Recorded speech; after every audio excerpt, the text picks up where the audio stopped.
સરકારી અધિકારીઓ અને ગધેડાઓની પરિસ્થિતિ એક જેવી છે। જેમ ગધેડો રસ્તાની વચ્ચે ઊભો હોય અને તમે કેટલા પણ હોર્ન વગાડો એને હટાવવાનો પ્રયાસ કરો પરંતુ એ એની જાતે જ હટે, એવી રીતે ગુજરાતમાં સરકારી અધિકારીઓની પણ હાલત છે। તમે કેટલી પણ રજૂઆતો કરો, કેટલો પણ વિરોધ કરો, પરંતુ અધિકારીઓના પેટના પાણી હલતા નથી અને અધિકારીઓ એમની મરજી હોય એના હિસાબે જ કામ કરે છે। આવી જ પરિસ્થિતિ સર્જાઈ છે સુરતમાં અને હવે સુરતની મહિલાઓ વિરોધ કરવા ઉતરી છે। સમગ્ર બાબતે વિગતે ચર્ચા કરીશું। નમસ્કાર, હું છું ઉજ્જવલ અને આપ જોઈ રહ્યા છો નિર્ભય ન્યૂઝ। સુરતના કોર્પોરેટરને અનેકવાર રજૂઆતો કરવા છતાં તેઓ સાંભળતા નથી, લોકોના ફોન નથી ઉપાડતા, લોકોની રજૂઆતો નથી સાંભળતા, એવી અનેક ફરિયાદો આપણે વારંવાર સાંભળીએ છીએ। પરંતુ કાલે હદ થઈ ગઈ અને મહિલાઓ રસ્તા પર ઉતરી અને મહિલાઓ દ્વારા કોર્પોરેટરનો ઉગ્ર વિરોધ કરવામાં આવ્યો, અધિકારીઓ સાથે બબાલ કરવામાં આવી। સૌપ્રથમ એ દ્રશ્યો પર નજર કરીએ।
आज जे मुहूर्त કર્યું है आज चालू करावो काम बधी वस्तु है ने भाई, ये बधी वस्तु 4 महीना થી આ લોકોની વ્યાજબી છે। આ 4 મહિના થી મારો ડેલી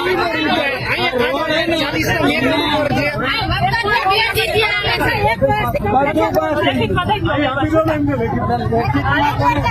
हिसाबे लखी दो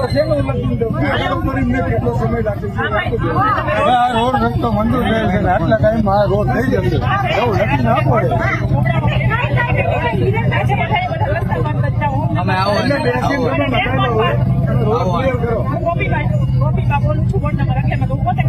મારે આ બધા મને ઓલું કરે તો મારે શું કરું? મારે આગળ થવું પડે, ક્યાં જવું? અને આજે આપણા પ્રમુખ ઉભા છે ને કોર્પોરેટરે ઉભા હોય। હવે તમે લોકો આ લોકોને બાહેંધરી આપો લેખી બોલો પૂરું થાય।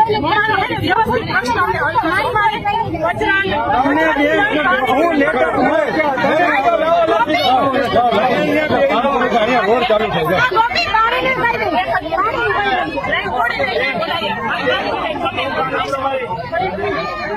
એક બોલો આવ્યો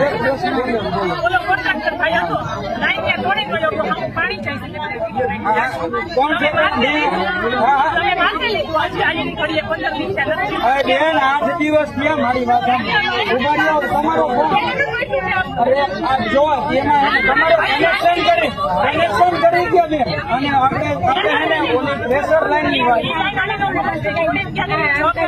તમારે કનેક્શન થઈ ગયું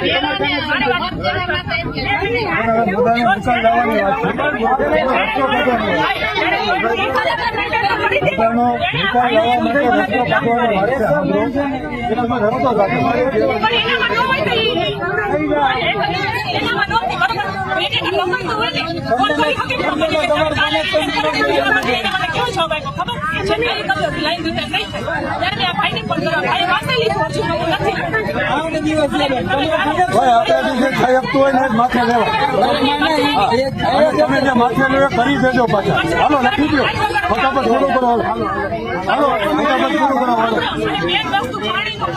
જે મુદ્દાઓ છે લખી દો તમે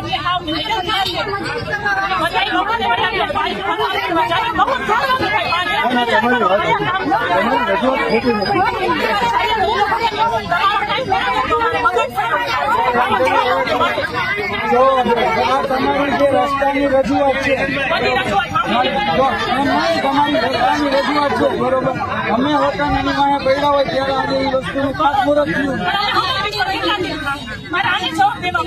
હા બેન જો આ વરસાદ છે ને વરસાદ આ રહી ગયો ને આ તો તમે કેવો ને તમને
વાત કરી દીધી પછી શું એટલી વસ્તુ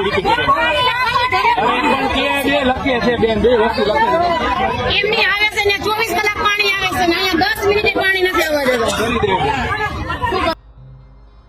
હાલ આ લોકો દ્વારા ફરી એકવાર ઉગ્ર વિરોધ કરવામાં આવ્યો છે, ફરિયાદ કરવામાં આવી છે અને લોકોનું ખાલી એટલું જ કહેવું છે કે અમારા કામ થાય. અને હવે મહિલાઓ દ્વારા એવું કહેવામાં આવ્યું છે કે આગામી સમયમાં એમના કામ નહીં થાય તો હવે વિસાવદરવાળી કરવામાં આવશે. આપણે ગુજરાતમાં જોયું છે કે છેલ્લા કેટલાક સમયથી આ એક નારો લાગી રહ્યો છે કે હવે વિસાવદરવાળી થશે અને હવે સુરતમાંથી ફરી એકવાર આ નારો ઉઠ્યો છે અને મહિલાઓ દ્વારા એવું કહેવામાં આવ્યું છે કે અમારા કામો કરવામાં આવે. જો હવે આગામી સમયમાં અમારા કામો નહીં કરવામાં આવે તો હવે સુરતમાં વિસાવદરવાળી કરવામાં આવશે. આ સમગ્ર બાબતે આપનો શું અભિપ્રાય છે અમને કમેન્ટ કરી જરૂર જણાવશો. અમારી ચેનલ નિર્ભય ન્યૂઝને લાઇક, શેર, સબસ્ક્રાઇબ કરવાનું ભૂલશો નહીં. આભાર.